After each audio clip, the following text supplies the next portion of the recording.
Hi, welcome to my channel. I read some spectacular books in September.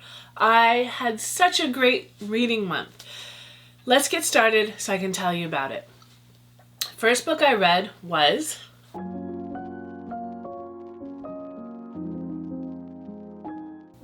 So This Time Tomorrow is about a girl who is kind of bouncing around from state to state looking for her home, a place that she feels like is home.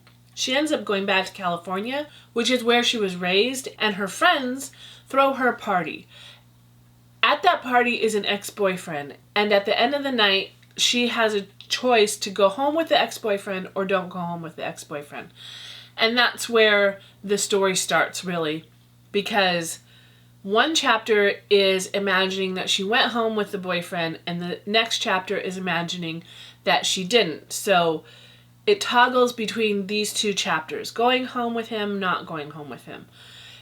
And this story has been told so many times. If you've seen the movie Sideways, it's an old movie, it's the exact same story. And Taylor Jenkins Reid doesn't add anything to it. She doesn't change the story up or make it different. It's the same. And because of that, it's pretty boring. Also, it's supposed to be a love story, and it kind of feels blah. It feels like the only reason that they fall in love is because the guy's handsome. Like, I don't know. I don't really love romance books anyway, because that's how it always seems. We have to have a lot of information about how somebody looks and then not too much information about why someone loves them.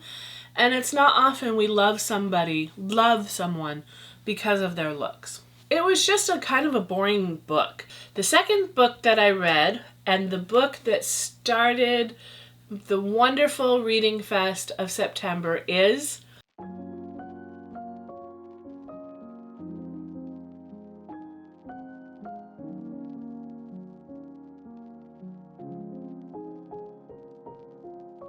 The Night Circus. This book is fabulous. It is so magical, so enchanting. I adore this book. You've probably seen people talk about this book because I think it was just everywhere last year. I'm not sure, but it's been sitting on my shelf for a really long time. I bought this copy at a secondhand store, I think for like $1, and I think it's new. Like, it doesn't even look like it's been opened. But because I loved the book so much, I got this copy because I loved this cover so much more. So, when we talk about it, let's use this one. The Night Circus is about a circus that comes into town and just sets up. The people of the town are one day living their life, and then all of a sudden there's a circus there. And all of the tents are black and white. There's a giant clock in the middle. And the circus opens at dusk and closes at dawn. And it's not like a typical circus where you go in and you're given a show and then you leave. It's a circus that you go in and there's so many tents and you're allowed to just wander. So you wander into different tents and experience different shows, different events, different things. And that's just the circus, because the circus is the setting for a battle between two magicians. And one of the magicians doesn't even understand that this is the battleground. So a lot of magical things happen in this circus. When I first started reading this book, I was listening to it on audio, and I was walking and I was thinking, oh my gosh, this book is so good. The person narrating the audiobook just does a phenomenal job. The book is set, I think, in the 1890s, and his voice just works so well with the magic of the book and the time of the book. It just really hits. And so I was wondering, is that what makes me really love this book? But no. Even the best voice can't make bad words work well. The writing to me is just spectacular in here. As I was listening to the book, I thought something felt familiar about the writing. Not the story, but about the writing. It took a few listens for me to realize it sort of reminded me of a book by Neil Gaiman called American Gods. A book that I really enjoyed. I've read it a couple of times. There's a lot of characters, a lot of times, and a lot of locations. And I feel like Neil Gaiman does an incredible job helping you not be confused because there's a lot of information. And Aaron Morgenstern in The Night Circus does the same thing. There are a lot of characters, a lot of times, a lot of locations, and she does a phenomenal job keeping you on track with which one's which and what's going on and how they tie in. It's just amazing. I don't typically read the reviews of a book, especially before I read it. If I read the reviews, I'll read them after. Obviously, watching YouTube videos, those are reviews. But like the Goodreads or the Storygraph reviews, I don't read those until after, if at all. But when I really love a book, I like to read them, especially the negative, just to see if I agree or if I disagree. And so when I went to read the reviews of The Night Circus, it seemed like people either really liked it or didn't care for it too much. In reading the ones that people didn't care for it too much, their critique was there was just too much description of what's going on and things in the book. And it got me thinking, I wonder if it's the same for American Gods, because I had never read the reviews for American God. Exact same thing. Either people loved it or they didn't care for it. And the same critique. They thought that it was too much description of things. For me, it was perfect because describing inanimate objects was a way to describe the characters. So for example, if she was describing a chandelier, she would describe the chandelier, and then she would describe what was underneath the chandelier, people dancing. And she would describe the clothes of the people dancing, and then the looks and the faces of the people dancing, and what they were thinking and what they were feeling, and then the actions of the people dancing, the words that they spoke, and it was just beautiful. I loved the way she writes. I like that type of detail. I don't need to hear about a fork and all the different things in a fork and then it has absolutely nothing to do with the story. She doesn't do that. If she's describing a fork, she's then describing the food. She's then describing the mouth that it goes into and the look on the person's face when they're eating it and the joy that that food brings to them.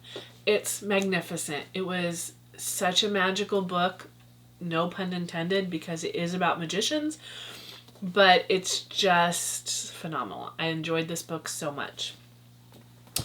Which leads us to the next book.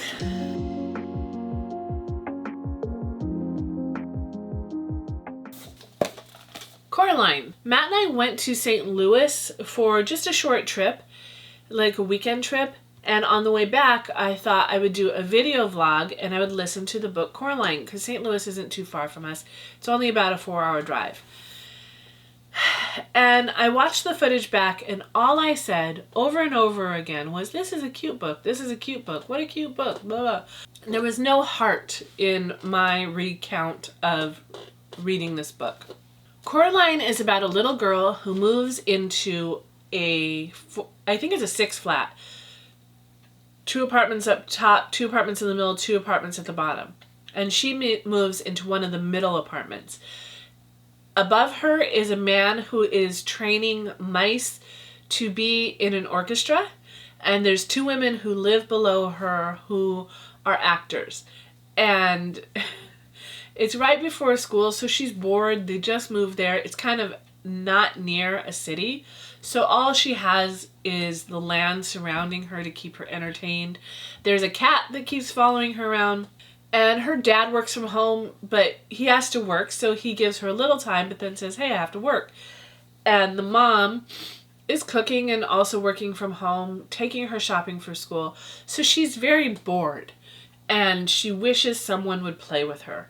Her dad makes meals and he made like a casserole or something, and Coraline says, "Dad, you know I don't like recipes," which cracks me up. So she made herself something from the microwave. Anyway, so this is Coraline's life. And she finds a door. Her mom says the door leads to the empty apartment next to them. And when they open the door, it's just a brick wall. At night, Coraline's able to go through that door. On the other side, she finds a woman who looks just like her mom, but with button eyes, and a man who looks just like her dad, but also with button eyes. And they cook her a delicious meal that's not made by a recipe, and like pay attention to her and give her all this love. And the other mother, which is the one with the button eyes, the other mother wants Coraline to stay, wants Coraline to be their daughter, and promises to always have wonderful meals and always give her all the attention that she wants. And that's where the mystery begins. Coraline has to decide between this world with the other mother and the other father, and her real mother and her real father. It's basically, is the grass greener on the other side, or is it not? Coraline is narrated by Neil Gaiman in the audiobook, which was really interesting. He did a phenomenal job. Obviously he wrote it, so he knows how to emphasize, but in the audiobook, there's like little songs that are throughout the book, and so those are actually sung on the book.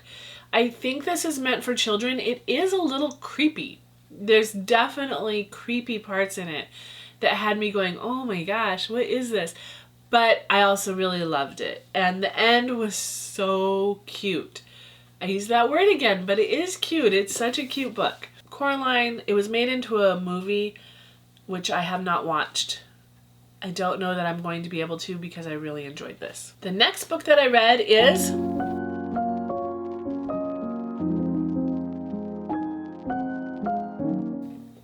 Under the Whispering Door by T.J. Klune. I bought this book while we were in St. Louis. The moment I bought it, I started reading it because I really enjoyed The House in the Cerulean Sea, which is also by T.J. Klune. I mean, you can kind of tell the covers look so similar. This is about a man named Wallace who dies, and it is his afterlife. And so in this book, there is a reaper. There is a ferryman who, the reaper takes Wallace's soul, and the ferryman's job is to guide his soul to the other side. T.J. Klune has this incredible way of creating character growth. In the beginning of the book, you don't really care about the characters. They're kind of either dull or mean or uninteresting. And then somewhere along the way, you're like, wait, I like this character now. I love the people that are around him. And he's becoming a good person. He creates the growth in the characters the same way we actually grow. So, not great person, something happens, the character will mull over and analyze what just happened, make a decision on the other side, and be a little bit better. And then that process starts again, where he's not great, just a little bit better. And then another event happens, and then the character processes that, and then becomes a little bit better, and does this throughout the whole book. And at the end of both books, you still don't have a perfect character. You just have a character you know will continue to grow. And I think that's why I love these books.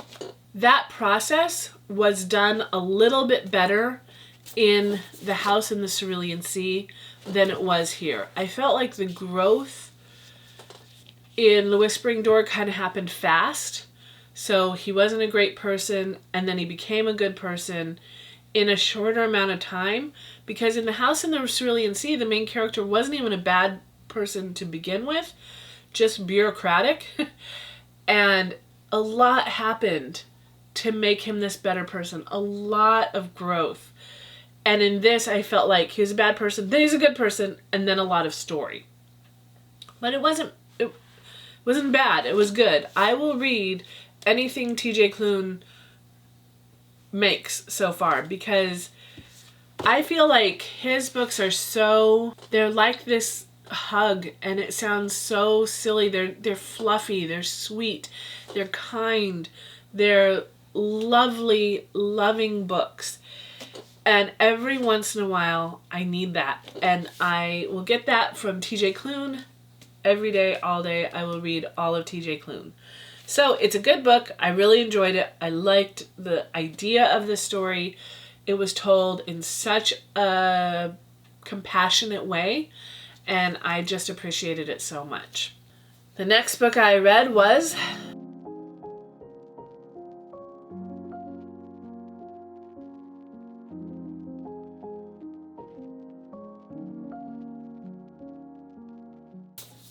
Pet. Pet is a story of a world where monsters don't exist anymore. And Jam finds out that a monster does exist. And her best friend, Redemption, have to find the monster. I don't really annotate my books. I just don't write in them. Especially books that I really like, I feel like I want to go back to them again, and I want to experience something new, find something new in the book.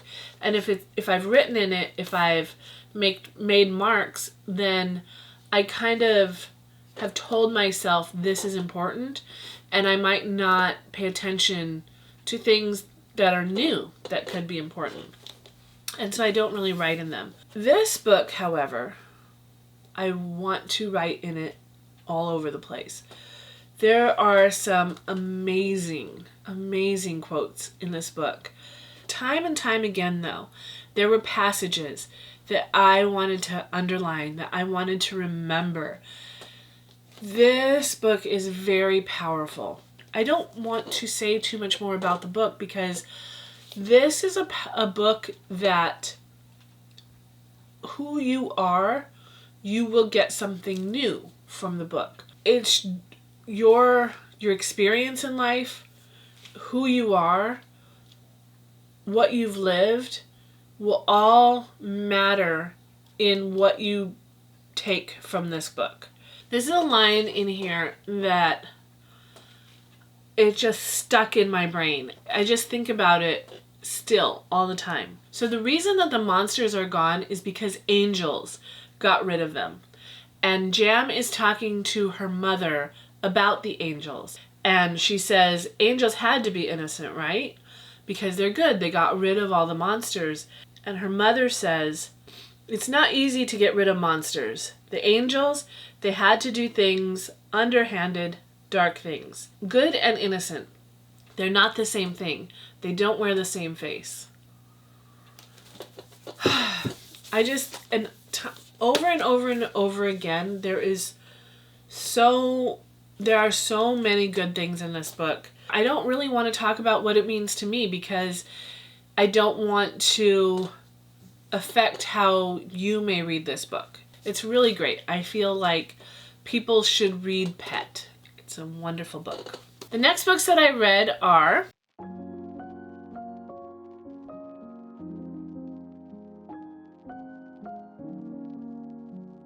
the Paper Girl series. Goodreads and Storygraph make this 6 different books, so it seems like I read 10 books this month. I read this in one day, so I don't think this counts as 6 books. I think this counts as 1 book.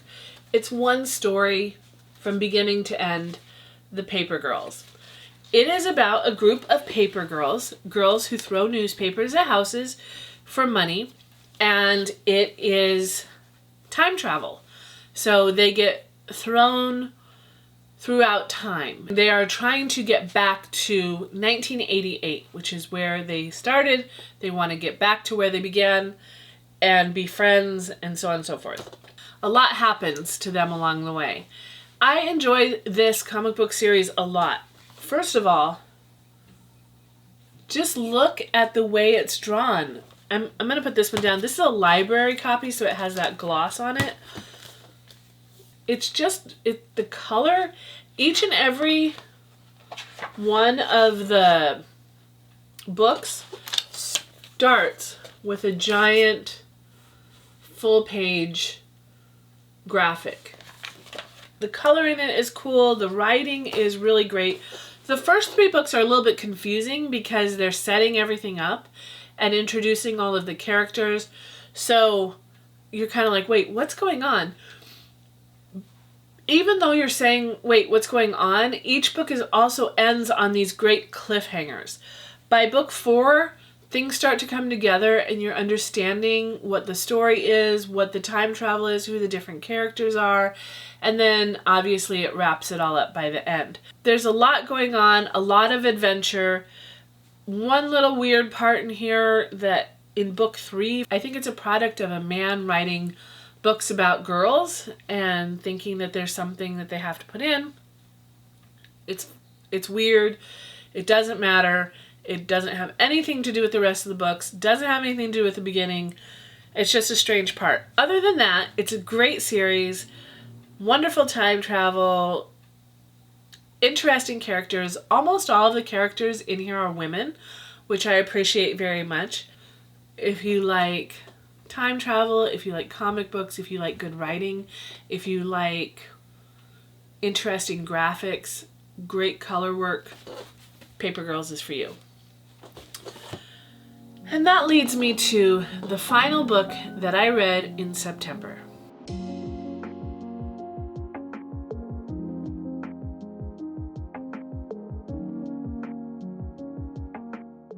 The Girl Who Fell Beneath the Sea.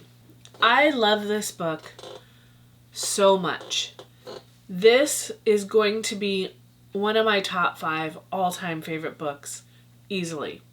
This story is about Mina, a little girl who lives in a village among many villages that surround a sea. And every year there's terrible storms, and the storms just wreak havoc upon their crops, make them useless. Houses are flooded. People are fighting because of the crops. It just, every year, these terrible storms make everyone's lives miserable. And the leader of all of the villages and the city decided that what they needed to do was every year sacrifice a girl to the sea god to be his bride. That's what the sea god needs, is a bride. So they pick one of the girls from the surrounding cities, take her out into the ocean, toss her overboard as a sacrifice, and the storms subside. And the girl this year that's being picked is her brother, who's June, his fiance. So Mina's future sister-in-law is the person who's going to be sacrificed to the sea gods. So Mina runs ahead and jumps over, sacrifices herself as the bride to the sea god. All of that happens in the first 8 pages of this book. When I got to the 8th page, I felt like I couldn't breathe. And that just sets you up for the way this story is told. So much happens so quickly in this book, and it's 300 and something pages.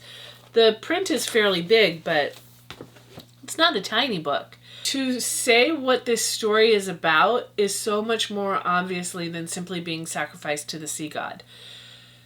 The story firstly is about love. There's so much about love, and not just love between 2 married people. What is that love?